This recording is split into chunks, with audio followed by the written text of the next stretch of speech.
Here's the thing, I'm sure you've noticed this, that every time you come to an event, there's a standing ovation like this. It's, you are referred to very often as a legend. How does that feel? That's a priceless feeling in itself, isn't it? Well, it feels very old to start off because to be called a legend, first of all, I don't believe I'm a legend, but to be called a legend, which means you have spent a lot of time on the field, whether, depending on whichever stream you come from, whether you are from Bollywood, whether you're from cricket or any other sport, or business, banking, any sector. There's a survey where the results revealed that you are the second most admired man in India. Taaliyan ho jaye. That is a big deal. Second to whom? Second to our Prime Minister. Well, I think I can stand in election now. I think if I ever want to get into politics, I'll have to really study a lot, do a lot of changes, and then maybe I'll be able to adapt. But it's a big thing to be admired by so many people, and thanks to cricket. If I was not playing cricket, I don't think there'll be so many people who would be admiring me. And a lot of times people say, "Oh, you are very lucky." I love when people say that, and I just tell them, it's not like I am lucky. It's just that the number of people I meet and the connect that I have with the people, they are the ones who pray for me. And that's why I'm so lucky. It's not like I was born lucky, but over the years it has happened that whenever there's a 50-50 scenario, more often than not, it turns in the favor of us, whether it's me as an individual or as a team. So, being lucky is important, but at the same time, I think the admiration and it's something, you feel a lot more satisfied looking at, the kind of ovation you get wherever you go and the kind of love and affection that people show towards you. We'll talk about luck in just a minute, but I'm going to make a prediction here. It is going to happen. I see it. MS Dhoni, Prime Minister of the country, a couple of years from now, that is a possibility. I really believe.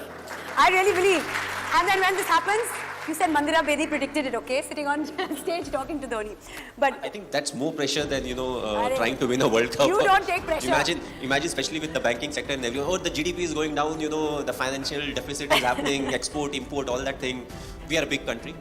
The number of people, that in itself is a big challenge. We talk about, local trains or buses or roads, but we are just too big, and it will take time, for us to become what some of the other countries are. But I always felt till your intention is right and you're moving forward thinking that this is what is good for the country or the state, that is the right decision. We've seen a World Cup win, we've seen a T20 World Cup win, we've seen India at number one, ranked at number one for 18 months in the test format. So you've given our country many priceless moments. A big round of applause for that, ladies and gentlemen. But what would you say is your priceless moment as far as the cricketing career is concerned, A, as captain and B, as player? Well, the answer would be very different. A lot of people would be expecting, okay, this is something that he would pick, that is something that he would pick. But the two special moments, first I would say it was just after the 2007 T20 World Cup. We landed in Mumbai. So for a lot of us, we were part of the team that went to England. And from England, we got selected and we went to South Africa for the T20 World Cup. So we won, we were coming back, and that day it was very cloudy and it was raining. So we started our descent, we were about to land, and I look outside, I'm like, you know what, it's raining, there would be nobody to receive us. We shall book all our flights and we'll go back to our respective cities because we have been out for so long. So we land, and even before immigration, there were like loads of people to receive us. And I still remember, we were in a double-decker bus. It was an open-top bus. No one can forget that experience. Raining, cloudy. Yes, and it took us literally 5 hours from the airport to the Wankhede Stadium. We all got wet. We were in the bus. We dried up somehow. We again got wet because in between again it was raining. So it happened like twice or thrice. And then the most memorable moment came. So what is called the Queen's Necklace. We are right in the center. There are people all around, there are cars parked all around, there are people on the street. You look ahead, there are thousands of people. You look behind, there's thousands of people. And everybody had a smile on their face. None of them were sitting in the car. All of them were outside. They were having their cameras. They had that smile. They were clicking pictures. I don't know how many of them actually missed their flights or were very late for work. It was not late. It would have been very late for work. But that's what it meant to them. We were thinking, okay, we'll go back home. And then the kind of response we got. And also, we don't really have anything to compare it to. Because 2011 we won, but there was no celebration like that. Like this. Because we never went out, nothing really happened. Even the time when we won, we were in the stadium till 1:30. And we actually, I personally actually didn't see the people celebrate on the street. Whatever we saw was on television.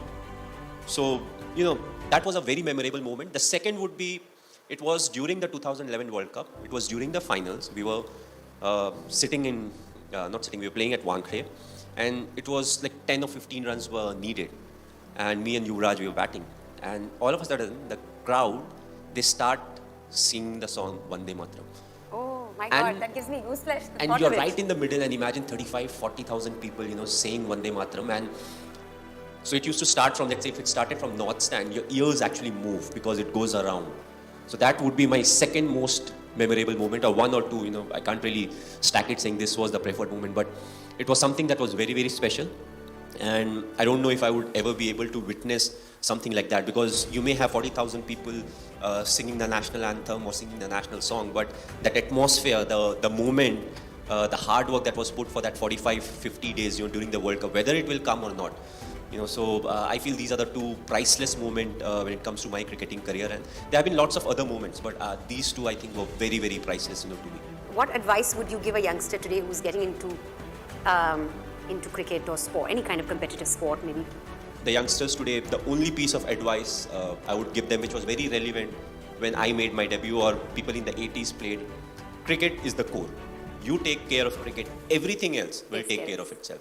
So this is you, your social media, I follow you on Instagram, has got lots of videos and lots of images of your beautiful little daughter. Tell us or share with us one of the most priceless moments that you've had with her. I think the most priceless moment was after the World Cup when we came back, and Sakshi and Ziva, they were still in Delhi at that point of time, Gurgaon. And the first time I saw her, I picked her up, and she must be 2 months or 1.5 months, and she made a lot of noise. That was the first time she was seeing me. I don't know whether she saw me or not, because they say as a kid who's 1 month, 2 months, they can't really see long. Yeah, their vision isn't developed. But for the full 5 minutes, she was making noise, she was giggling, and Sakshi was like, she has never done it. I don't know why she's doing it. She even had problem with that. Why is she doing it? Why she never First you were does not it there, with me? now she's come, why is she responding to you like this? Yeah, so I think that was a priceless moment, because whatever said and done, that first time when you see your newborn, you know, something happens which is very difficult to describe in word. And from that till now, she's 4.5, and every time she comes in and she has a new question or answer. And the latest is, you know, when you ask her, okay, why do you love Papa? Papa is money. Oh, wow. I don't know who taught her, but she's straightforward. She's like, why do you love Papa? Oh, because Papa is money. That priceless moment that gave you your first grey hair. Do you remember it? I think it started very early in our career, you know, because every game that you play when it comes to cricket, it may be your last game. You know, so like my 5th game was almost my last game. People say different things about it, but I had not scored in the first 4 games. The 5th game, after the game, there was a selection meeting that was held. So there's 99% chances coming from Bihar, Jharkhand, which was not very well known for cricket. If I had not scored in that game, I think 90% I would have been kicked out of the team, which people say, no. That's where your first grey hair came. I think so. Probably. Yeah. I think it's a good thing to have or get grey hair, because it shows that you think about certain things in life. You do get stressed about things in life.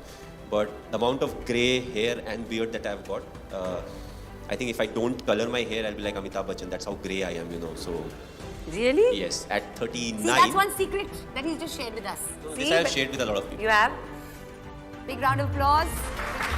MS Dhoni. Always straight from the heart.